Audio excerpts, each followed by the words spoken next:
The birthplace is not the real name of the mighty bridge from which all of these peoples are descended from. The name has long since been forgotten by all. There are stories of it, yes, but its location is unknown, as it has been untold eons since any of these peoples last resided there.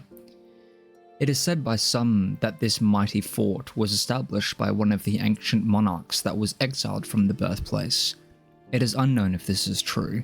This mighty stronghold is ancient beyond words, and while the settlement and walls surrounding it are crumbled and decayed, the fort itself, while empty, remains completely steadfast in its looming dominance and glory. It is a difficult task to attempt to discern the nature of this place, as the written records are long since decayed and rotten, and there are none alive that may have memory of this place in its glory. The interiors have all been picked clean by scavengers and thieves long ago, so little remains that we can glean. It's unknown how such a mighty fortress with large walls and ample defense had fallen. It is theorized by some scholars that the fall of this place may have been in part due to the gaping hole in its wall, but it is not known if that hole appeared before or after the fall. We can still attempt to discuss the buildings to hope to gain a glimpse into the daily lives of these people.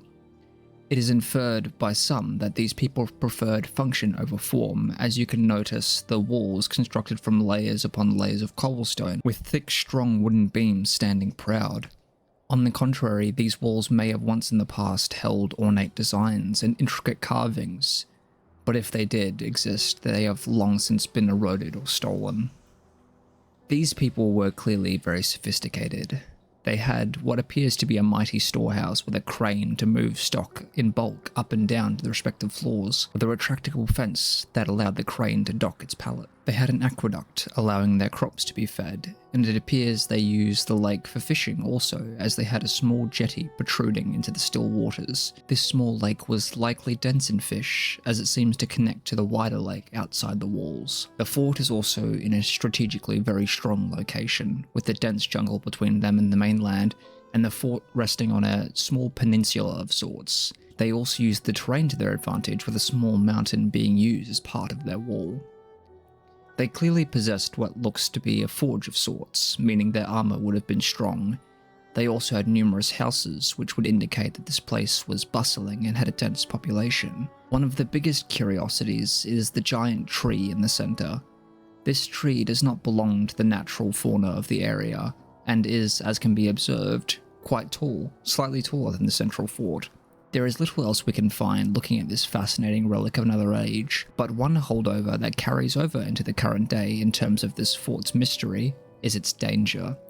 See, ships will sometimes land on these shores, and explorers and travelers will occasionally see this mighty looming structure upon the horizon during the night. And at night, something very strange happens. From a distance, you can see bright lights shining from the walls of the fort. You can hear bustling and merriment.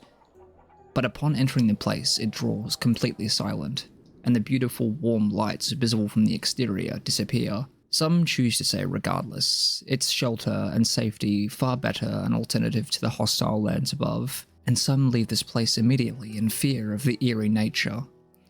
It has become a cautionary tale of sorts, however, as all those who step foot within these walls, within days, will develop a mysterious illness of sorts, and within days of developing the illness, they will meet their untimely end. There have been attempts to destroy a place from a distance, with fireballs flung from trebuchets and cannons, but the houses are strangely resilient, taking damage, but not much.